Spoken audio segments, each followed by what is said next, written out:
Welcome to Uncork Your Mind. In this episode, we visit the Carignan grape on Winephabet Street, and we are joined by Tana Cole, the winemaker at Jessie's Grove Winery in Lodi, California, as well as the owner, Greg Burns. Welcome to Uncork Your Mind, where we take the intimidation out of wine with your host, Debbie Giaquindo, the Hudson Valley wine goddess.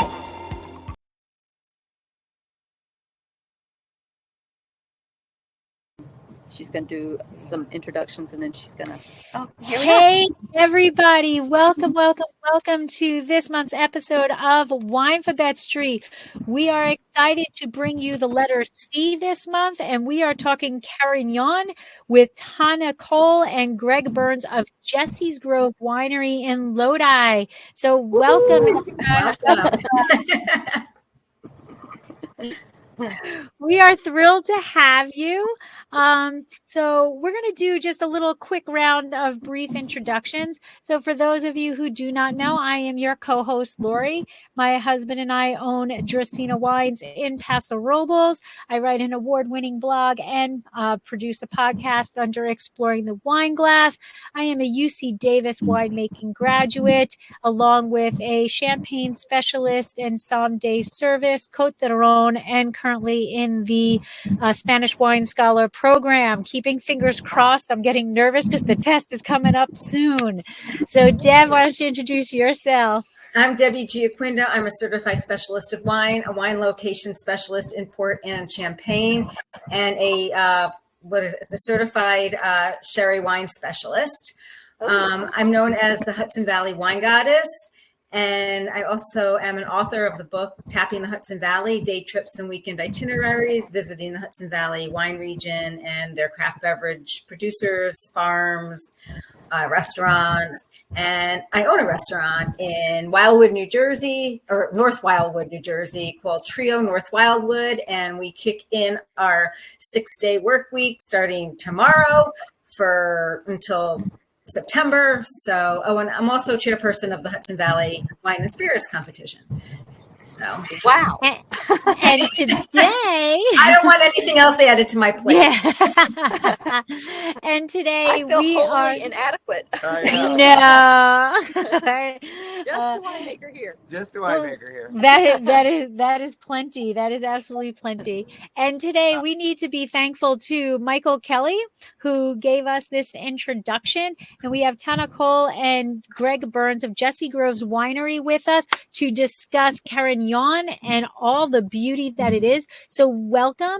And if you guys can just give us a little brief history about how you each kind of got into the wine industry, that would be fantastic. I'll let Tana go. She's our head winemaker. So let's see how I got into the wine industry. I was a flight attendant based out of JFK for about 15 years back in the 90s and early 2000s. And traveling gave me a love of wine, and I loved learning about wine and tasting wine all over the world. And I got bored and decided that I would go back to school and study winemaking, and that led me to California, of course. And I guess the rest is kind of history. I've been with Greg here at Jessie's Grove off and on since harvest of 2018. And I've left a couple times, gained a little bit more experience, and keep coming back. This place kind of gets under your skin, and you don't want to leave. And he and I work. I'm thankful for that. He and I work really, really well together, and we enjoy making wine together. So we're a good team. Yes. So. So that's my history. Greg has a lot. That was very brief. She's got a lot of history. Greg has the longest history, though. His family started this ranch in the early 1800s. Mm-hmm. So I'll let him tell you a little bit about that and about Jessie's Grove. Yes. Yeah. So my family goes back to 1868 on this ranch. So we originally just a few years. Just a few. Yeah. And I always want people to know I'm not the first generation. I may look like it, but I'm fifth generation. So we now I have a seventh generation that's 10 months old already. So wow. It's a beautiful history. We've been growing grapes on this. We're German immigrants, and we've been growing grapes on this ranch since the 1880s. We have the oldest Cinsault vineyard purportedly in the world. It's called the Bechtel Cinsault. Google it, and it's a fabulous vineyard. We have a Zinfandel vineyard that goes back to 1889, and this is our third oldest vineyard. The Carignan. So it goes back to 1900, but historically, I've been back to the family since the 1990s, 1994, from other careers, and took up grape growing from my family and been on it ever since, and got into the winemaking as a home winemaker in 94. Commercially, we licensed and bonded, and I brought in a consultant, and I worked the winery from 1998 until now. So this is my 22nd vintage as a commercial winemaker. Wow. And a lot of history. Formal education was life education on winemaking. And That's the best kind. And Tana brings formal education, as well as she's a good MacGyver as well out on the winery side. I think you kind of have to be. You got to be around. Yeah, That is wonderful, and we are excited to get into Carignan. So we're going to start our little introduction video, and then it's going to be time to taste and talk Carignan. Awesome. love it. Oh, man.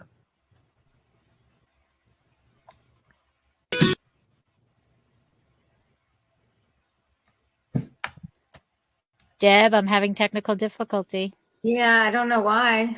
I mean, it's in there. Oh my gosh, I missed that.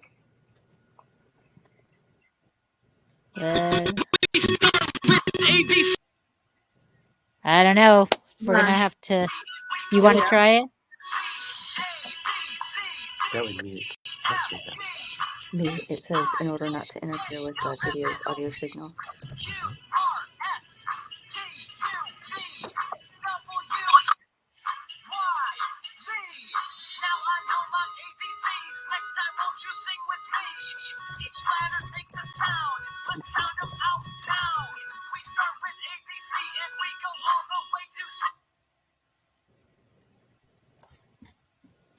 I don't know. I heard it. I heard it, but it didn't play. It didn't it play. played on my end. It was playing on ours too. Yes. Oh, okay, good. So I just didn't see it. All right, works for me. All right. Well, now comes the most Debbie's and my favorite part of the night, where we actually get to raise a glass, taste the wine, and say slancha. Slancha mava.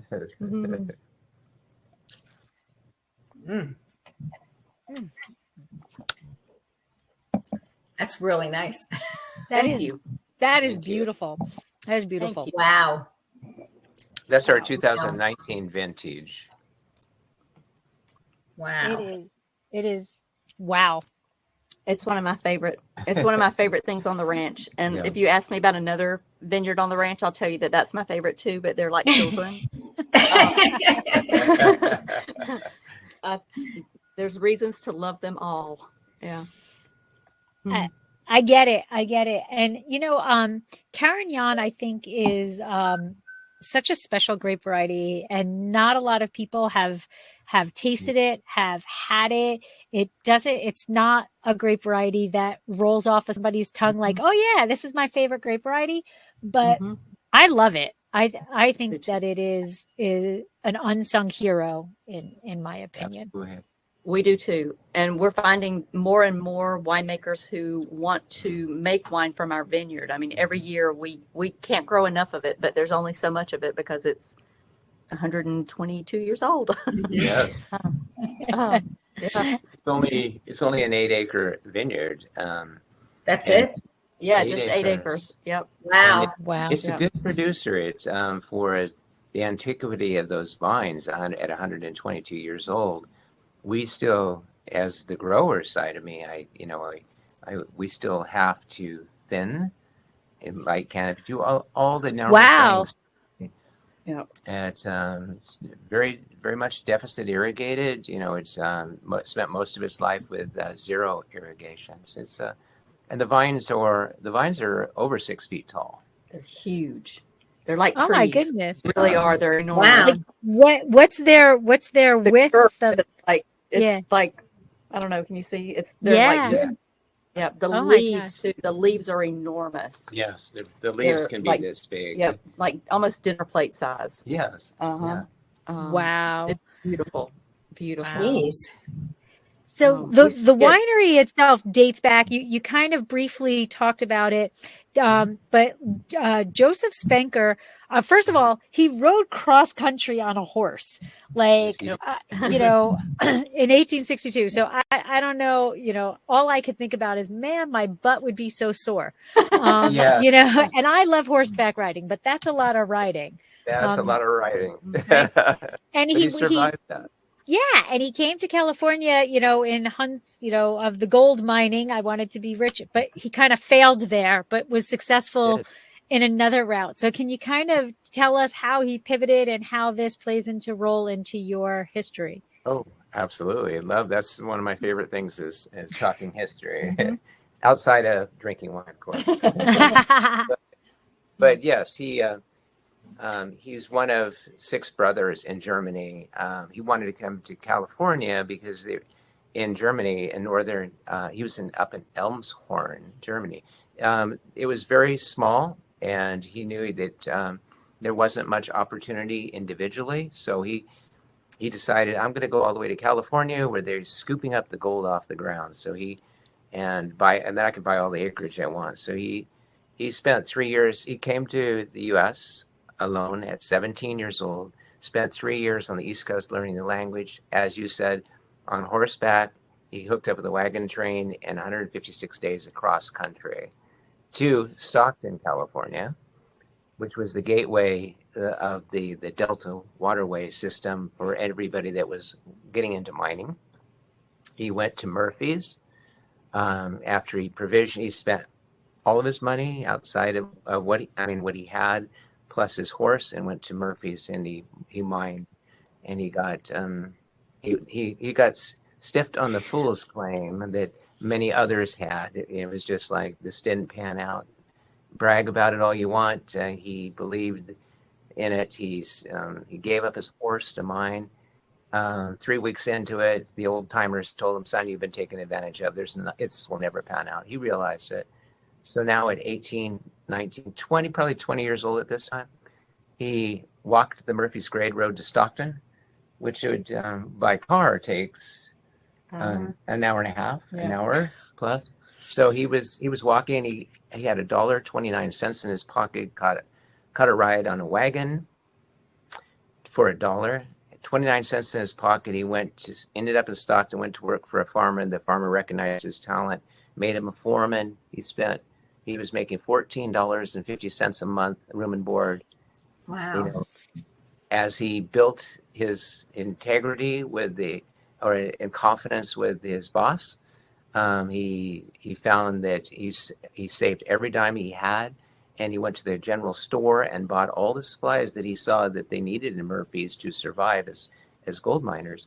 And he borrowed a team of horses and a wagon from the farmer and sold it for 200% markup.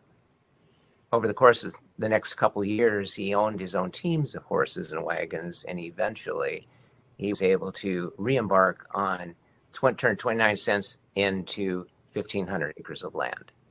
Wow. That's a heck of a turnaround. Smart man. No, just smart man. Yeah. Yes. Very never smart. give up. Never give up. Yeah. Well, Yeah. Like the you ride home for tenacity, right? You Mhm. can't, Yeah. the tenacity of it is just incredible.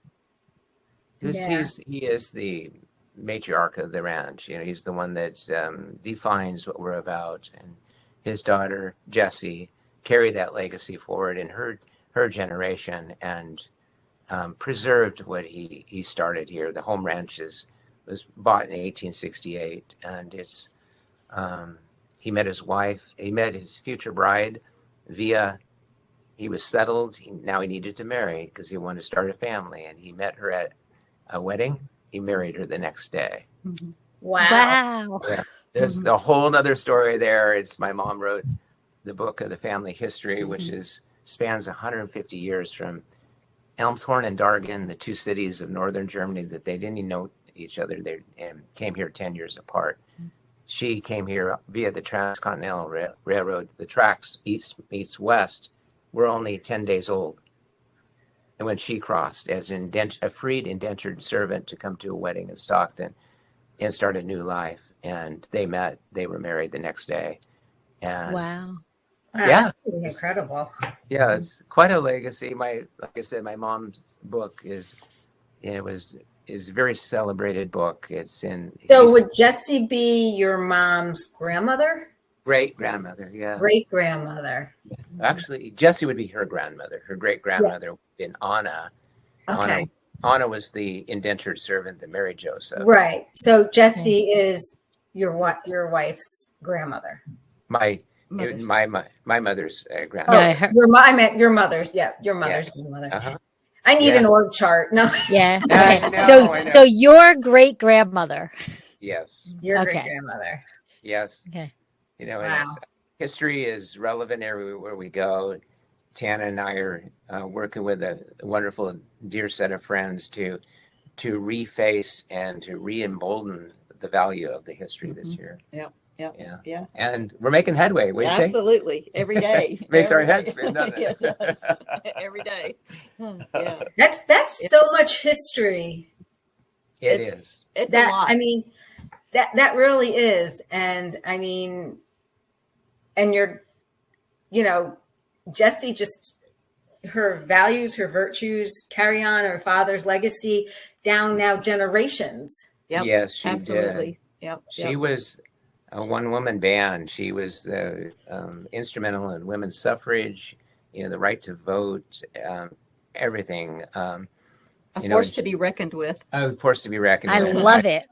There are very few men that could ever come alongside her and been able to carry the load and the tenacity that she had.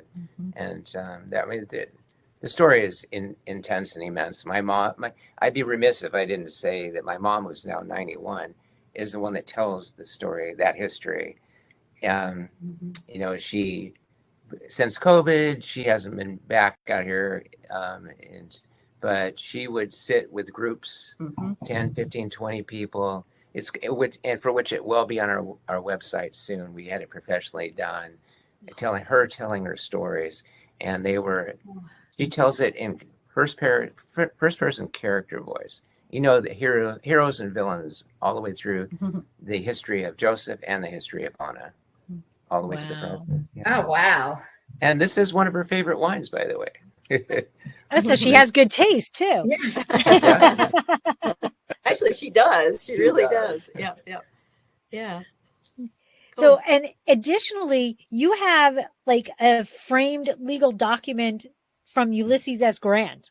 Yes, we do. So tell us the story of that. And then did that just show up? How they find, at the antiques things or whatever, you just happened to open a wall and it was there, or how did we find this?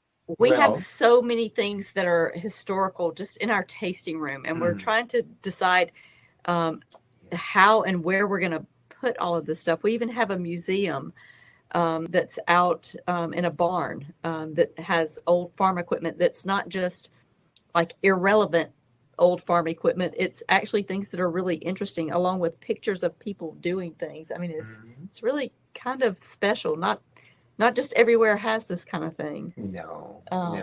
But the Ulysses S. Grant. Yeah. How often do you have this is a copy of the original. We have the original in a safe, but it's in full color and signed by Ulysses S. Grant as a grant deed to the property.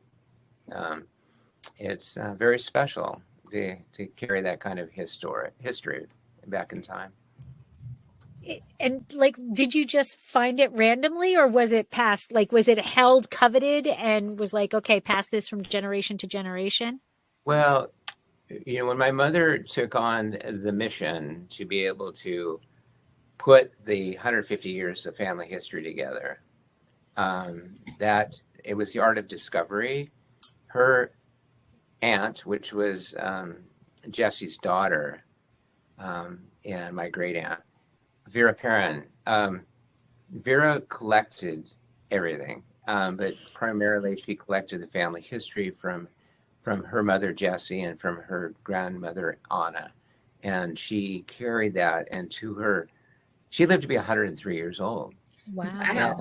When she was still living in her house at 95, 98 years old, I could sit with her and she could tell me the history of all her neighbors that used to live next to her. She couldn't tell you what happened yesterday, but she could tell you, they could tell you who lived there, where they moved to, who their kids were. So that type of mentality held intact her mother's and her grandmother's history. It's where my mom worked with her for 5 years to develop the book and the timeline and translating it, because a lot of everything that they discovered was in German. Yeah, so it was quite a legacy. But somewhere along the line, I don't know where this particular grant surfaced. It was probably in a lot of the archive collections she kept in her house. Very special. Yeah, people recognized importance of historical things back then. Now people just rip things apart and throw them away. And throw them out. There's no saving anything. I told my kids there's certain things that they cannot throw out. But then again, I'll be dead, so who knows what'll happen. My mom, over the years and years that she sat and told this story, and it never wavered from her book. She always had her book, and she would show the page and the text and referenced it always. But it was, to your point, there were so many people that sat with her and said, I wish I had kept my documents. We had no idea that all these amazing photos, didn't know who the family members were. We just threw them away.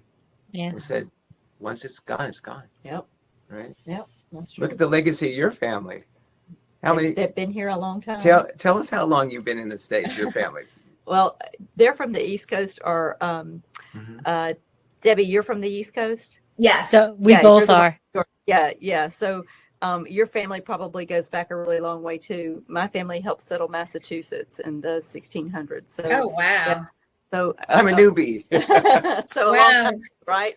No, my grandfather came to the States in the 1920s. Okay. And my grandmother was already here. My other side of my family, I don't know. They came from Germany when Alsace was part of Germany. Okay. So, yeah. Yeah, a long time. We had a relative on the Titanic. Oh, that's cool too. Wow. Yeah. Yeah. Yeah. Yeah. Hopefully one of the survivors. Yeah. Oh. I don't think so. Not very many. I don't think so. Oops. The chilling experience. The name is on the manifest, and that's all we know. That's really cool though. My family were shipbuilders, and that's how they came. They were back and forth. So Oh, okay. That's why they were here, or why my great aunt wrote a book on our family. We had vineyards in Hungary cool. and stuff, and she wrote a book on the whole thing. I was reading the best trashy novel about your family. Oh, that's cool. Yeah. That's fun. Yeah. So, your guys are 6 generations in the wine industry, and that's pretty significant, and how everything dates back. And going on 7 in the area. Are you one of the oldest families? I would say so. Yes, for sure. I mean, there are a few other really old vineyards. I think the Kirschman Vineyard and the Michael David's history Lodi. goes back to the I think about the same timeline. Okay. 1860s, 1880s. Okay.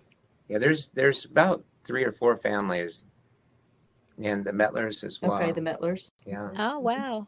Okay. It's amazing how much history Lodi has. I think it's lost over quite a bit, but Lodi is a really cool place to be. It really is. I've been to Lodi, and I think so. I was there on a press trip, and I want to go back. Well, come visit. I know you have to wait till January, February, or March for me to go anywhere. I understand. Come on down or come on over. I was very impressed. I went for the Wine Bloggers Conference a few years ago, and it it was very eye opening to because in all honesty, Lodi kind of gets a bad rap.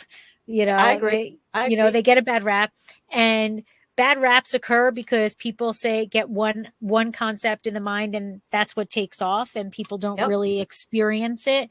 But in terms of being there, the wines were exceptional, and the knowledge of the grapes that grow well and how to grow them well in the region was fantastic. And I think that's, you can have a not so, and I don't mean this in a bad way, but like a not so desirable region, right? Lodi has the heat, all of that stuff. So it's not like, this is, heaven on earth, but how to grow the grapes that grow well and make the region be exceptional. So it's now a fantastic region to be in because you know how to work the land, basically. Exactly. And what grows well, I mean, everybody comes, and people who are used to going to Napa will always say, I want a cab. Well, we grow a lot of cab in Lodi, but I don't think it's our best foot forward, if you will. But we do grow Bordeaux varietals here that do well. Like our Petit Verdot is an award-winning Petit Verdot, and it grows really well here, and it produces a beautiful wine. We also do Merlot pretty well, and Malbec pretty well as well. But Petit and Petit Syrah. So it just depends on the varietals. I mean, like any region. So I think Lodi's gotten. There are a lot of things that will grow here, but like any other region, there are some specific varietals that do very well here and produce really good wine.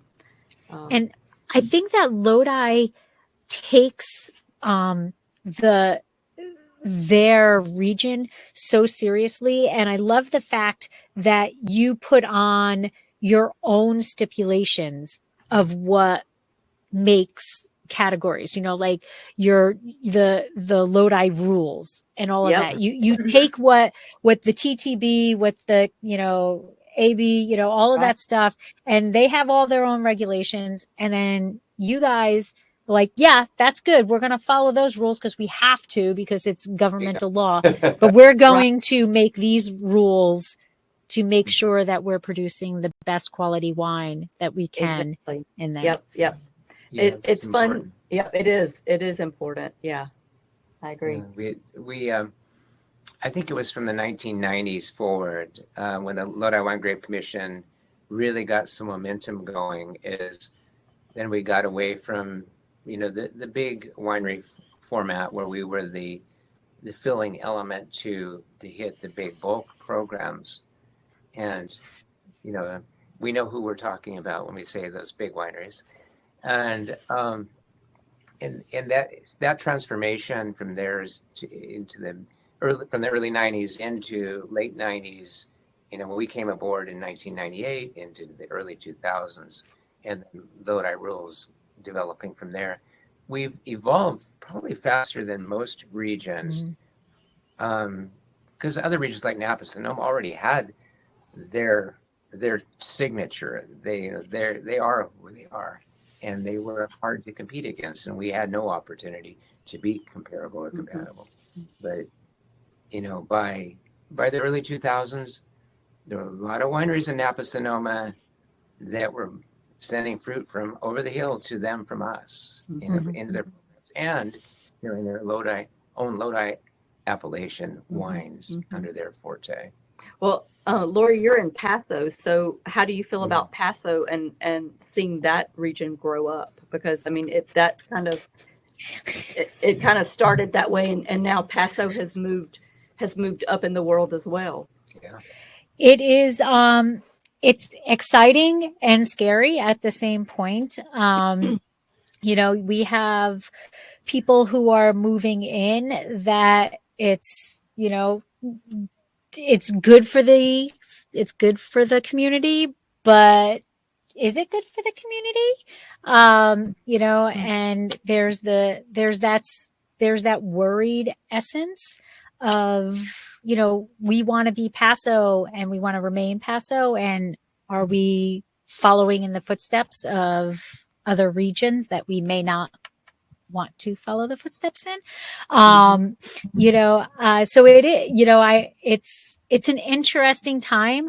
I would like to hope that as much as the money is starting to come into Paso, the people who are being purchased are still sticking to their guns of keeping it Paso. And, you know, like my favorite neighbor, you know, like that's big money now, but Eric is still involved in day-to-day things, making sure it's still Paso.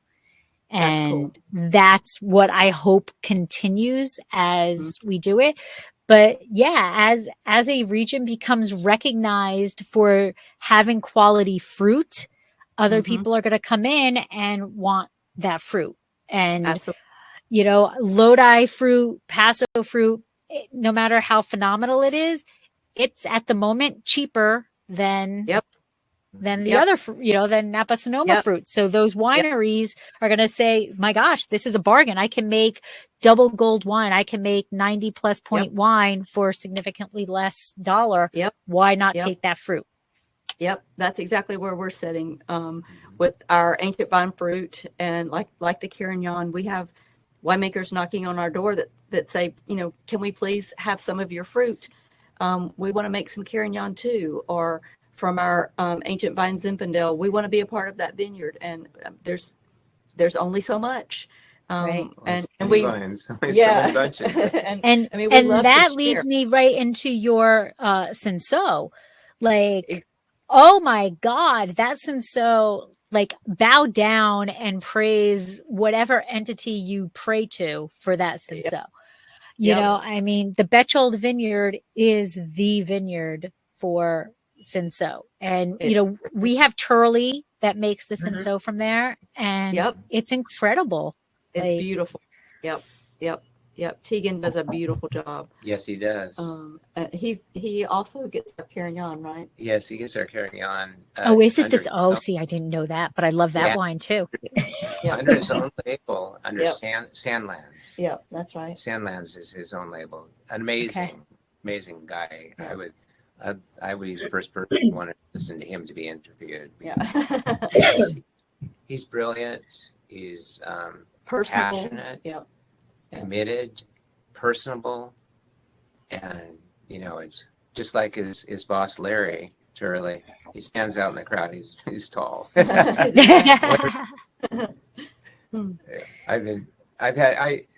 royalties Zinfandel was I farmed it for Turley, for Larry Turley, through one of his second winemaker, Aaron Jordan, beyond Helen, his sister. He moved on to Aaron and really got connected with that family. So when Tegan came into the fold, it was so natural and nice to have the Turley loop back in our lives again. That's cool. Honestly, the vineyard is, I don't think there is another Cinsault vineyard that is comparable to that. Like that really is the, you know, we're not worthy vineyard. Yep, definitely. Yep, we feel that way too. You need to put up some sort of statue or something so when people come to visit it, they can like bow down, get their pictures taken. I know. We feel that way about the Carignan vineyard and the Royalty vineyard as well. And you know, when we take people out there, everyone is amazed. I've had friends that have visited and want to name a vine because they're so excited about seeing the vineyards because they're unlike anything else that people have seen. They're really amazing. The best Now, experience. how many acres? You said you had 8 acres, right? Of the Yes. Carignan. 7.5. Yeah, Yeah. 7.4. 7.5. Yeah, we do. Seven. The Royalties Zinfandel vineyard that was planted in 1889 is got about a half an acre of its 5 acre. It's only 5 acre block, maybe a little bit more than half an acre. That is also Carignan, and so it kind of rounds it out, and it also has age factor to it. So it's not just 122 years old. It's now there's some of it is potentially when it's added back in is 130 some years old. Oh, wow. How do you maintain vines that are so old? I mean, here in the East, we have to every year worry about frost and, replant and stuff. And these vines are 122 years old. I mean, how do you keep them going? Stood the test of time. Yeah. A lot of them are, the Carignan are falling over. And we spent a lot of time last year out in the vineyard staking them and propping them up. So that they could continue to be healthy and produce. The Royalty Vineyard, the Zinfandel, it's actually a field blend. So we call it a Zinfandel vineyard, but it's really a field blend. About 85% Zen. About 85% Zen, that's right. And it has a little bit of Mission, a little bit of Black Prince. Thank you. I heard that. I heard you're pouring more wine. Music to my My ears. first glass is empty. We like that about you. But maintaining the old vines, you probably can speak more to that than I can. Well, you've been out there helping me. Girl. Yeah. It's a labor of love. We use. I know. I don't want to use conventional metal stakes. I use wood stakes. I find a limb that's hanging low and bring it up to the right height and cut that stake off just at that perfect height with a notch so that when I tie it, it won't slip. It's like giving grandma a corset. a corset or a walking stick or a walking stick, a walker. a walker, yeah. It kind of looks like a vineyard full of walkers. Tender loving It care. does, but it's Tender loving again, care. It is TLC for sure. Yeah. But when you see the size of those vines, the Cinsault, because of its age, its antiquity, is just you're walking into something that is pure history. It's humbling. The Royalty and the Zinfandel and the Carignan, you're walking in the equivalent of this, the Valley of the Giant trees, of vines. These are. Did you see Michael Michael Kelly said that earlier. Did he? Just on like the the yep on the chat. Yep, that's cute. What is it? Greg LaFollette said of the Royalty and of the Carignan, he buys part of that as well. And he said the only appropriate way to walk into that vineyard is on your knees with your hat off and give homage. Yeah. Yes. So we're not worthy. Yeah. Exactly. We're here to learn. And it tells you something every year. I mean, it really does. I mean, it tells you, how much fruit do I need to drop?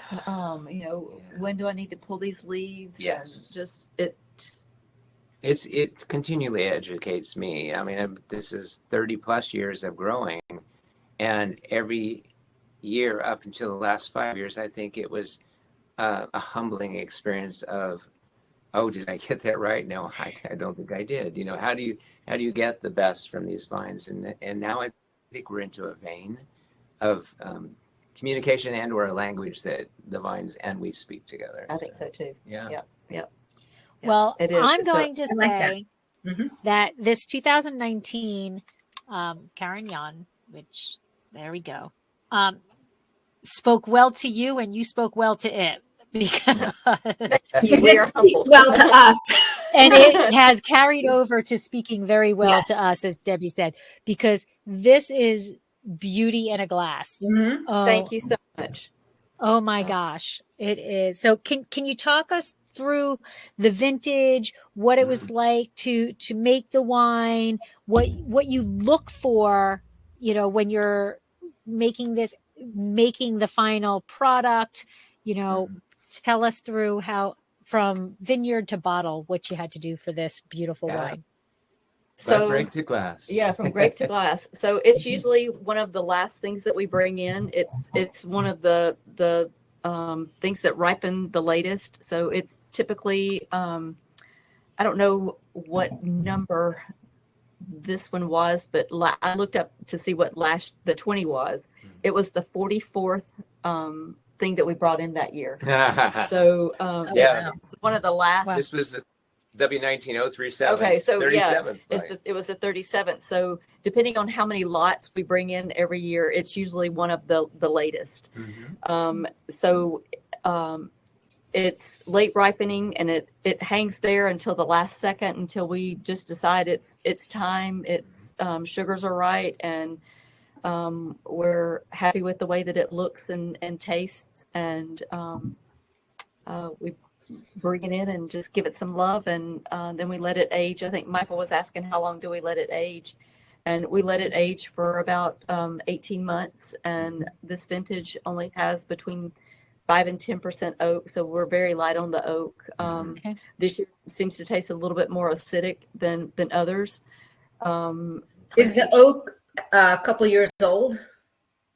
Most all of our oak is neutral, and then we'll put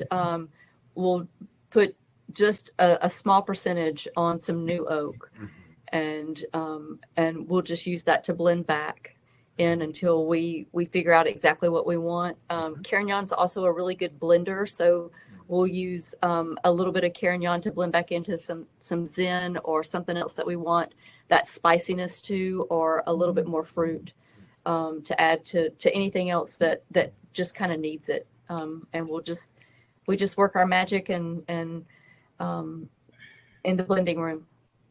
And it's still magic to us, even though we've had so Every many year. vintages. It's like, wow, watch this. Ooh, let's taste that. Ooh, what if we do this? It's hard for us to get anything else done. We just want to go out there and taste. Yep, exactly. Yep, it's fun. So now you do spell it the Spanish way with the E on it. Yep. So is there a reason for that? Do you just like the way it looks with the E? What's that? That is a Lodi thing. Yes, so it if is. you ask Greg, say Carignan, he would most. Carignan. So that's a very Lodi word. Carignan. Yep. Not Carignan. Not yawning. They're not yawning.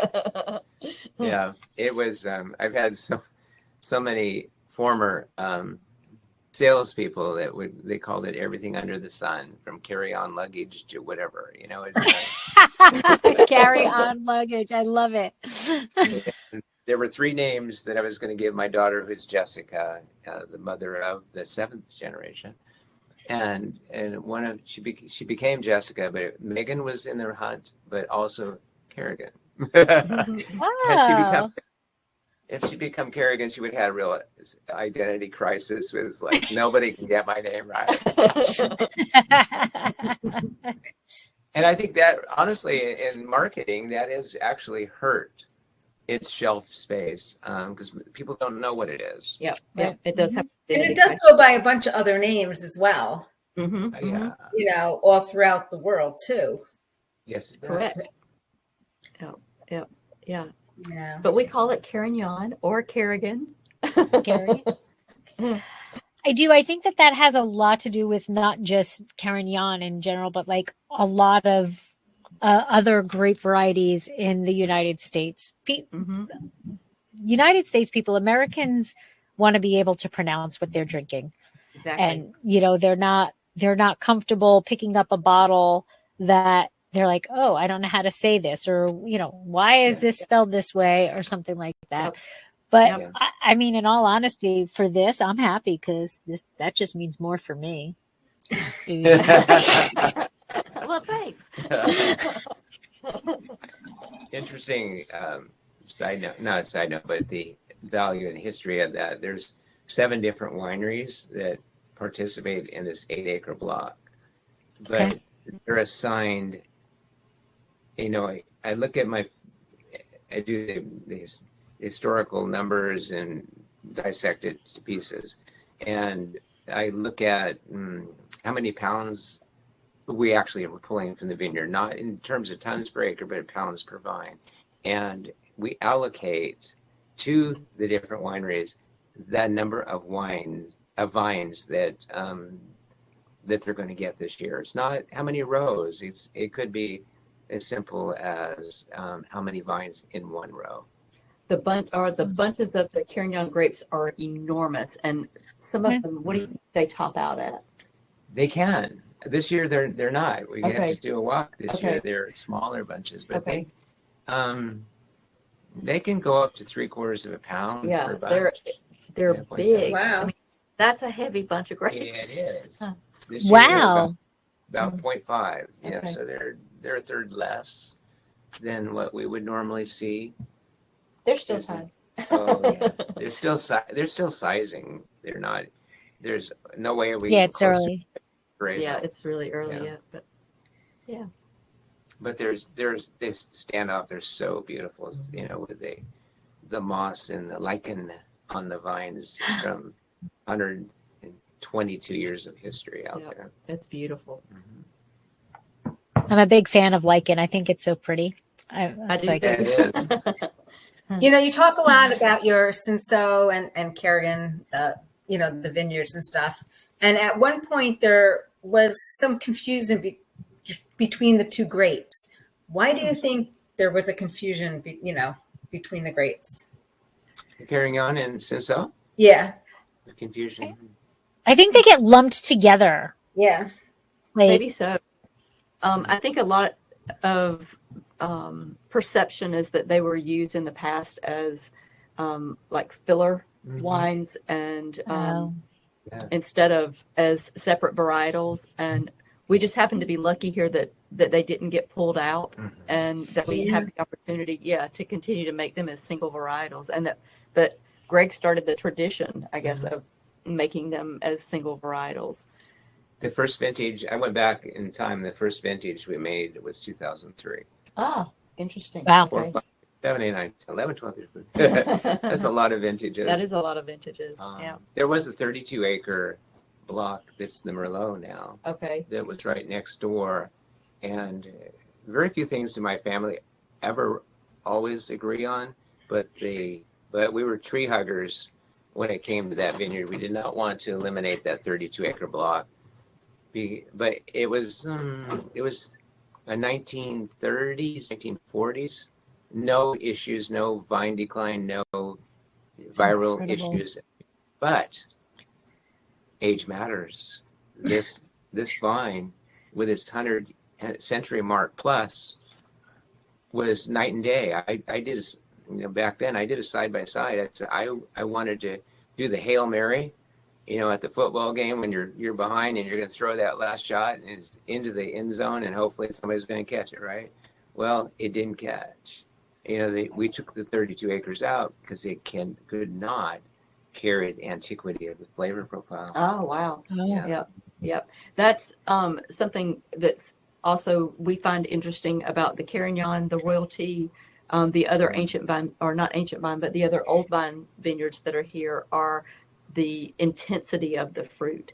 From other younger vines, you just don't get the intensity of the fruit. It just, I guess it's the tons per acre that it produces, while this one still produces almost 6 tons to the acre, which is amazing. It's a lot.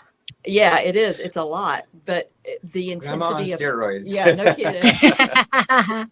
The intensity of the fruit that you get from the ancient vines is so different than what we get from other vineyards, and that's not to take away from any of the other vineyards because we think that we produce really good fruit here, but Winemakers don't make good bean counters, do we? no, we don't. No, we don't. The logistics can say you cannot continue that vineyard. And we're not talking about the Carignan, but the Westwind and others, when they're less than 1.5 tons to a ton per acre, but yet what would you say the best vineyard of taste profile is on around? Who? There are several. The West Wind But might be in yeah, there. I'm trying West- this is a bait and hook. No. yeah. West But Wind's our in there. West Wind Zinfandel has a very much a signature profile that for a Zinfandel that is very different from any other. I think Lodi Zin.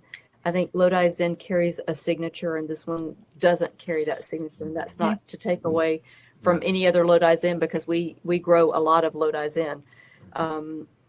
But that vineyard carries a different signature, and the intensity of the fruit is amazing. It produces one of the best Zinfandels I've ever had. Wow. I absolutely love it. Yeah.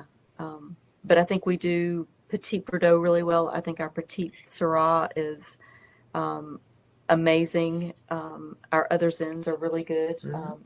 We have an Alicante Boucher, which there's only 1%, I think, of Wow. California is planted in Alicante. And we're lucky enough to have that. And yeah. We'll so have we've got to some mental note that, Debbie, for season All right, 4. I'll put that in the notebook. I've got stuff I'm doing for season 4 already.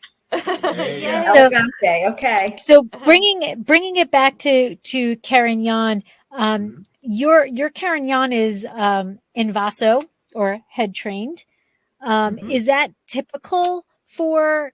I don't even know if you can call typical, because I think you guys are Carignan. You are what makes Carignan Carignan. So like, is that how the vines like to be grown, or is that just traditional?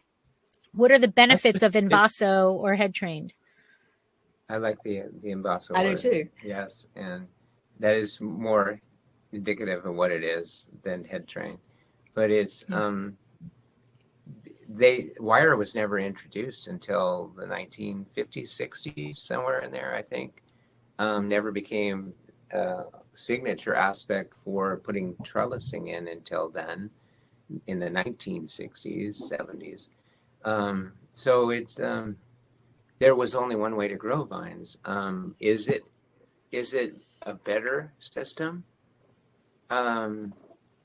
It's hard to know, because for this particular vine, I would say yes, absolutely it is, and there's a reason why, and that's the age of these vines, and what I had to learn as a young grower could have shot a hole in the whole program. And I was thinking, why don't we train these as vertical as possible? Why do we have these long arms hanging out there? As we discussed earlier, have to put extra stakes in to hold them up. Why not just get back to the trunk of the vine? Well, it's the extrapolation, it's the extraction, the concentration happens with the antiquity of the vine. So if you put that on a trellis system, I don't think you would have ever gotten that. You would have always kept it short. Getting these densities and complexities really matters with the length of arms. I was back in the early 1990s. I was able to farm the royalties and the Carignan both directions with a tractor and a disc. There's no way ever could do that anymore. They've continued to grow in a singular direction to the point where they're almost touching their neighbor 10 foot away. Wow. And so it's like, oh my God. Yeah. Is that good? Yeah. I think that's what's in the glass that makes the difference. Yeah, I think so too. It's also all of the attention that it gets from the hands. Those vines get touched multiple times because you just can't get in there any other way. So everything has to be hand harvested. There's no moving machinery and equipment in there to do any of the hard work that has to be done. Everything has to be done by hand. So it's very expensive to farm. And just like we were talking, the bean counters, we have to convince them every year why we want to continue to do it. But but we do. Because of this right here. This is why Yeah, we convinced them to do it. Exactly. We want to continue to do it because we love it. There's only one other vineyard that's a Carignan vineyard that I know of that is as old as ours, and that's in Sonoma County. It's called the Oatville Vineyard, and it's up in Cloverdale.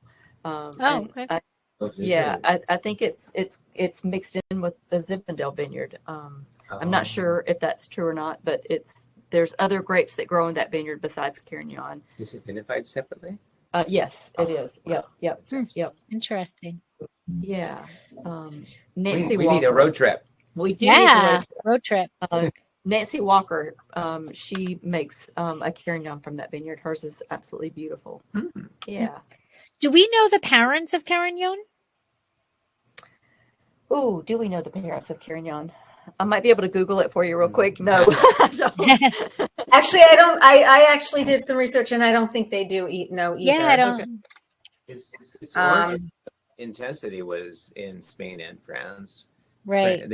In France, they actually paid growers to take the Carignan out because it was so prolific. It was undermining the intensity of what their region was with their cabs and their other types of blends. And so, but Yeah, California, the home is like Carinena in Spain. Yeah.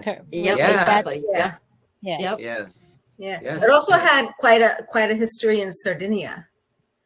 Oh, I did not know that. Yes, know I that was either. reading up on it, and I closed cool. the file. But yeah, I'm gonna Google that. That's awesome. I have not read that.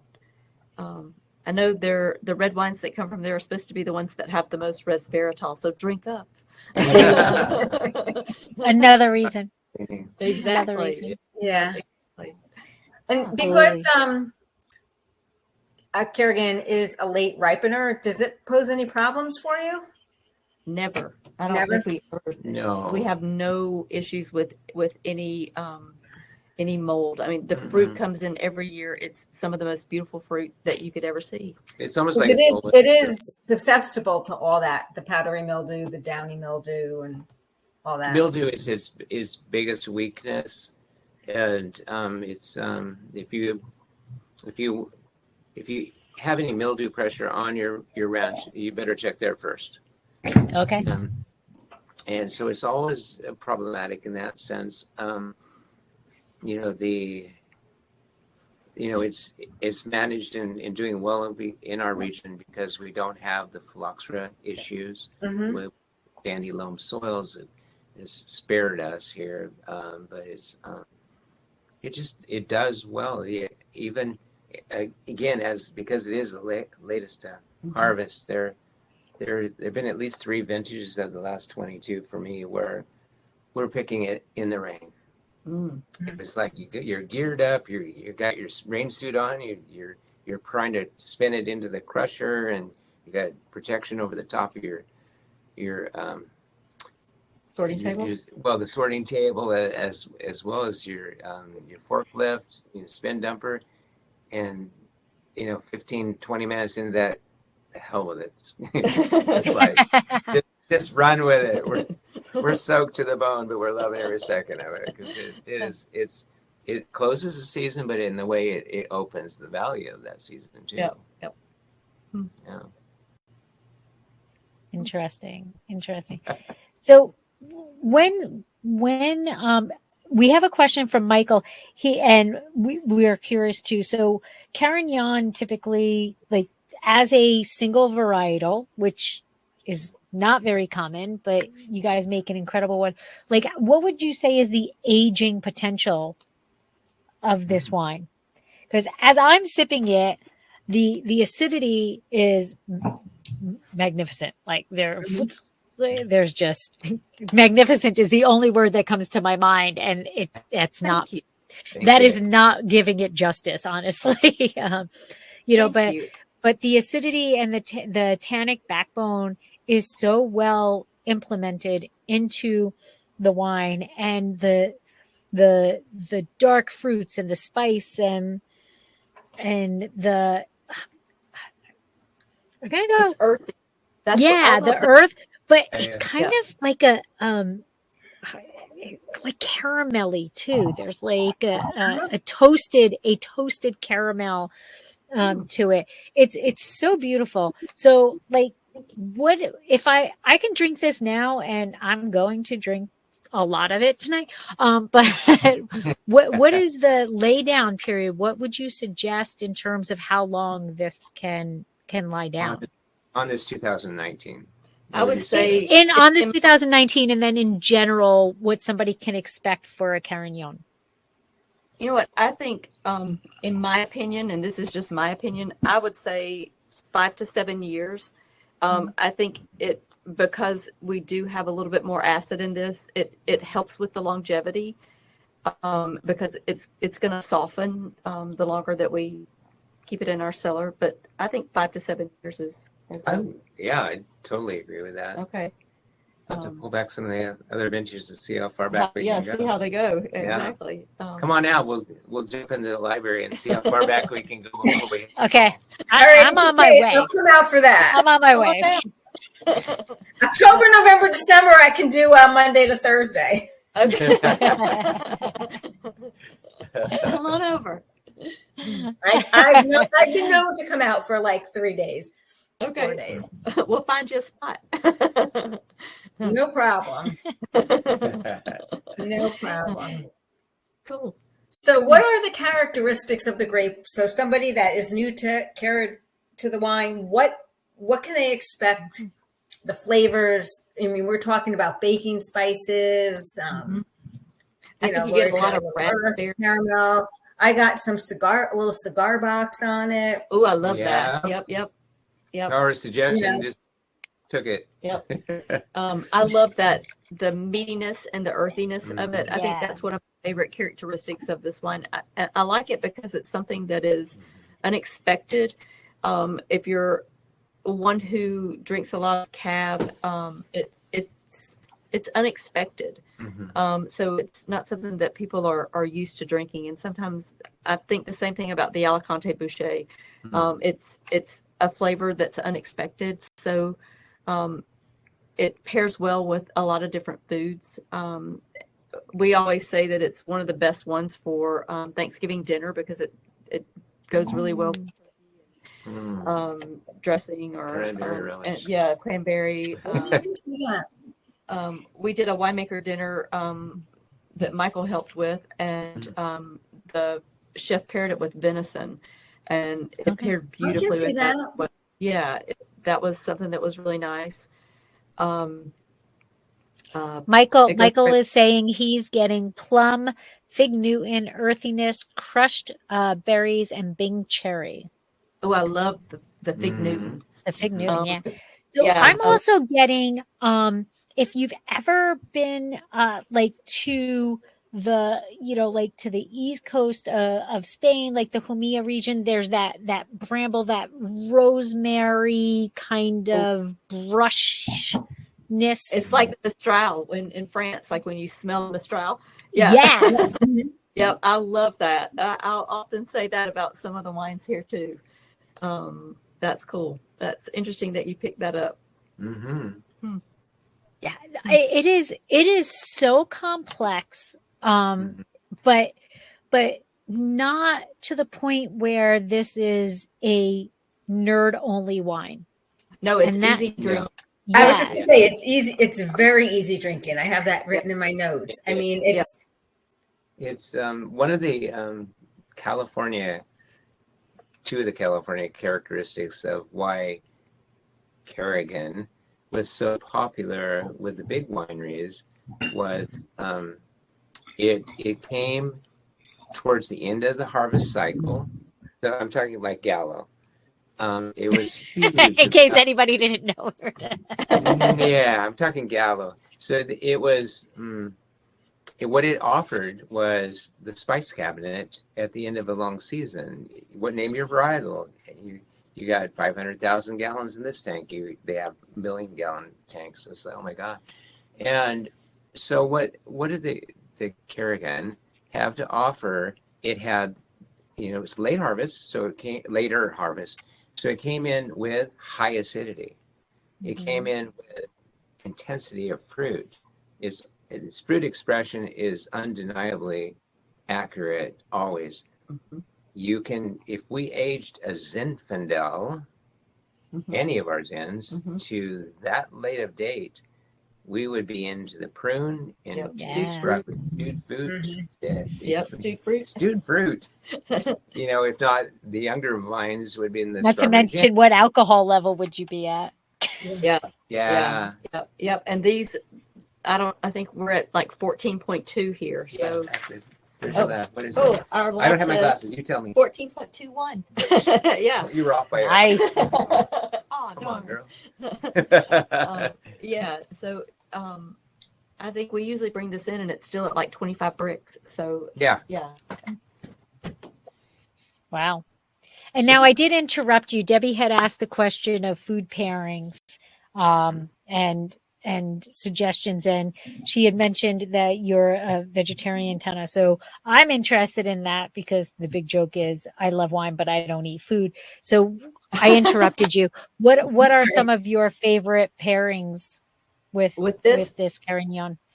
Wild rice and like baked squash, like an acorn squash. Oh, you're talking my I jam think- there. Would go really well with this. I said venison because that's what the chef chose with. I think that was our 2015. Pork shoulder, I think, does really well. You know what? It really goes well with pizza. You were talking about that you had pizza. Pizza. I had pizza with leftover bolognese sauce. We made pizza with bolognese You know what? sauce. Yeah. It would go really well with bolognese sauce. Yeah. So it's versatile, and I think that high acidity makes it more versatile in some ways. I don't know. I love it. Just about anything would make me happy with it. Yeah. Greg, what about you? What are you pairing with this? I agree with. She is a vegetarian. I'm a meat guy. Yeah. So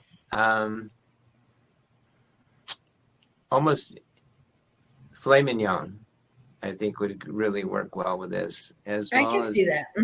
Yeah, you know, it's definitely the Thanksgiving wine. You know, with the turkey. You know, especially. Now we have ham at Thanksgiving too, and this would do well with ham as well. We have ham. Like a fresh ham. Yeah. It's just it can meet a lot of food types dead on center and run with its own expression. It's definitely carries its own merit. You know, when you taste, if you're acclimated to wine tasting, which we all are, it's just like, oh, that's a Carignan. You know, it's I think it could be even risotto, all kinds of. like a good risotto. Awesome with that. Yeah. So this is a side bar for everybody else, but for me, this is like a main course. Dried herb roasted potatoes. Ooh, Okay. I would do that all day long with that rosemary. Right? Oh my gosh, with that rosemary. Oh, this is like, I know people put that as their side dish. Paul That's my makes main that all meal. the time. Paul makes that all the time. That's my husband. That's his favorite side So dish. good. That sounds Roasted potatoes with fresh rosemary from the garden, and oh my gosh, time. over. Calling Little for red that. potatoes, roasted with olive oil and then slightly smashed, with the. Ooh, there. Mm. Yeah. Yeah, absolutely. fun. It brings up that brambly, that those herbs that are in here that are just incredible. I am just in love with this. Yeah. Oh, thank you. Glad you're enjoying And it. there's I even really am. I just might have to stay in my office here all night and finish the bottle and not share it with my husband who's downstairs. there's even like blueberry on the back end of it that like every time I put my nose into the glass, there's another aroma that You get a little bit something else. Yeah. I like the little bit of raspberry that I get too. Yeah. I get the baking spice, but a little bit more cinnamon is more pronounced. Mhm. Yes. Yeah.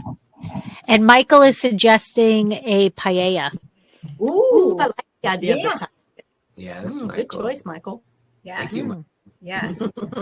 Lots and lots of Yeah. suggestions for Carignan. For And this this is just Carignan. such an easy drinking, versatile, food friendly wine. Thank you. We think so too. And so I'm going to ask just what is the retail price for this? How does somebody purchase this? Because They can purchase from our website, jessiesgrovewinery.com, and I think we're at the $48 price point. it's For a steal, people. I think Yeah, that's right. I think it might even be 42. I'm not sure. Yeah. It's either way. It's Well worth it. it's worth. Yeah. Thank you. Yeah, it's Well very, worth every cent. yeah, Thank you. like Tana was saying, there's only 2 vineyards that we know of, ours and the other one that she mentioned earlier, that reside in that antique aged category. And to me, that age absolutely matters on this varietal, as well as Zen. You can't get that kind of quality unless you're hit the century mark or further. Right. We're at $45. There you go. 45. That's incredible. Right in between the 48 and 42. Right. There you go. Yeah. That's why we work good together. It's a median. Just to that. It is absolutely stunning. The wine is absolutely stunning. And Thank you. again, I have to thank Michael Kelly for introducing us. Yes. to Thank you, Michael. Thank you, Michael. We thank Michael too. Yes. Thank you, Michael. You know, absolutely stunning. And so I do want to go. We didn't talk a little bit the beautiful horse that is on the label. What's the story behind the horse? Most of the vineyards, or not most, but many of the vineyards that are here are named after horses that have been associated with the winery, or not with the winery, but with the ranch. And so we've kind of adopted that as our, I guess, our logo. And our West Wind Vineyard is a Zinfandel block that was named after a horse. The Fancy Quest is also a horse that was associated with the ranch, and the actual label for that wine is Greg's nephew, who is on what's her name, He's writing Talarla, which is the daughter, I think, of Fancy Quest. And To a national level in cutting horse, he is considered highly ranked in the professional circuit for cutting horse trainers. He actually, I think it was 2 years ago, he came back from Texas, I believe. He won. He got second place in the Worlds. Wow. That's how good he is. And Talarla, it's fun when you're all about history. yeah, And you're representing Jessie's Grove as history, and here is the great grandson of Jessie on top of a horse that is the daughter of Fancy Quest, the name of the label. Wow. And We try what to is get all what the- is cutting? What is a cutting horse. Cutting horse is cattle related. They work in a okay.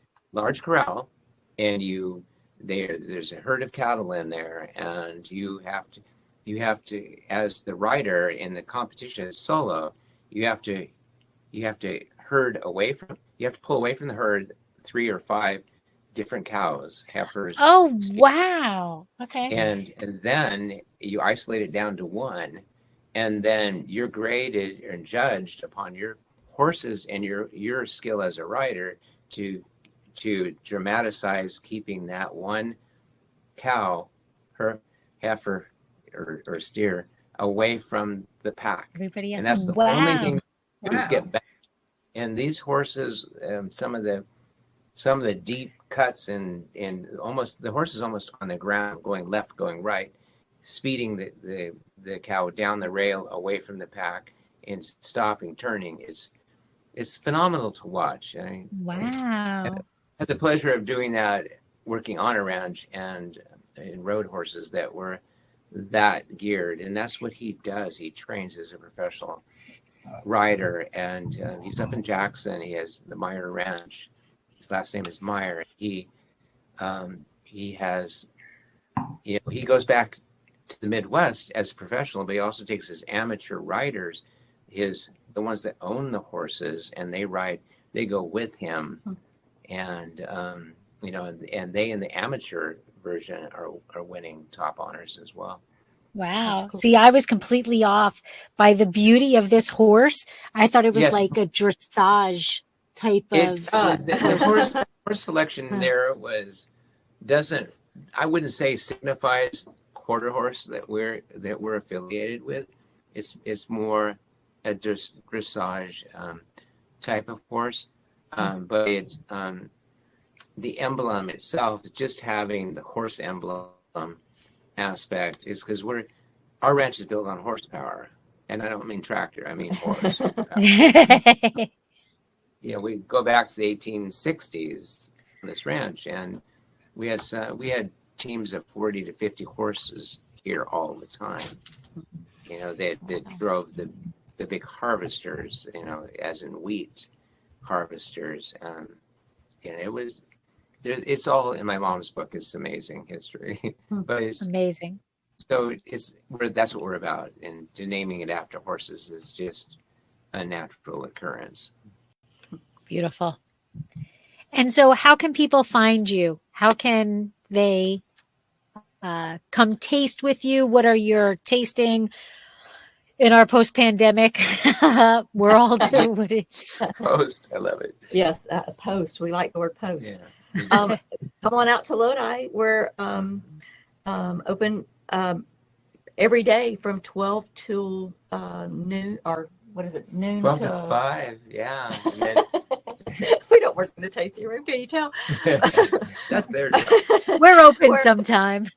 Yep, We we're make open the noon to wine. 5, and on Saturdays and Friday and Actually, Saturday.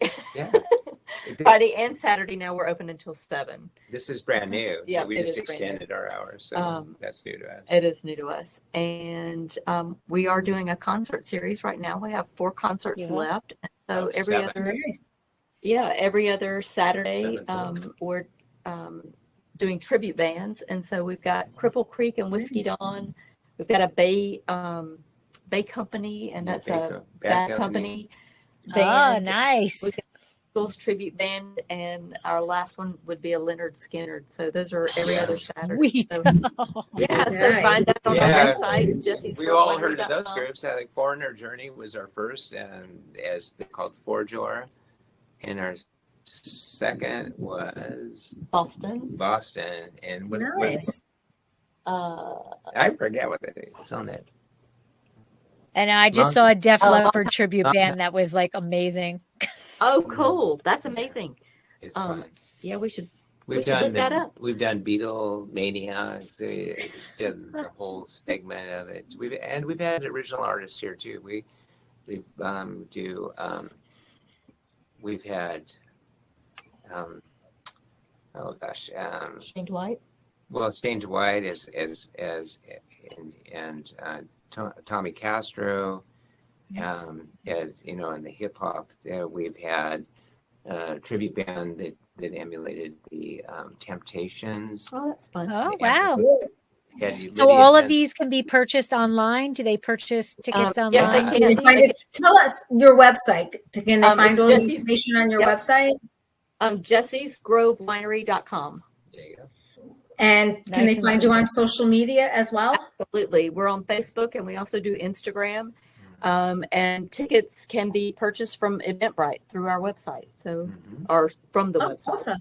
Yeah. So they come should on. follow you on Eventbrite to find out all the tickets information. Absolutely. Yep. We'll have 800 to 1,000 people out here at these concerts, and we've been doing concerts. Wow. I think this is our 19th year of doing concerts. It's called Yeah. Groovin' in the Grove. Yeah. All right. Very nice. Very nice. Yeah. All right, Deb, you got to get your butt out here so we can go. I know. Well, after the wedding, my daughter's getting married in October. So after the wedding, I'll actually have Sunday to Thursday free. So Well, There come we on go. down. and then January, February, and March. So we'll figure it out. I'd We'll love it. figure it. I Absolutely. would like to, on behalf of Debbie and I, thank you for coming and joining us tonight and sharing the Carignan, the history of Carignan, and the amazing information about your vineyard site and Jessie's Grove Vineyard. So, Slancha, and Cheers. thank you Thank you very so much. much.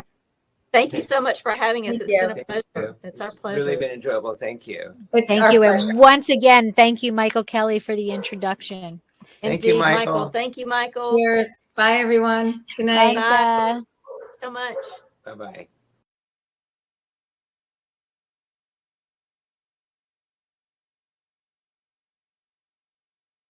Wow, that was just a great episode of Winephabet Street. Tana and Greg, I just learned so much about them, about the Carignan grape, about Jessie's Grove Winery, and I'm really looking forward to going back up to Lodi and to visit them and to taste the other wines that they produce and learn about the other grapes that they grow in their historic vineyard. I am Debbie Giaquindo. I am the Hudson Valley Wine Goddess, and please leave a review on whatever podcast listener you are listening to this on. And you can find me at hudsonvalleywinegoddess.com. I'm HV Wine Goddess on Instagram and Twitter, and I am Hudson Valley Wine Goddess on Facebook. Have a fantastic day.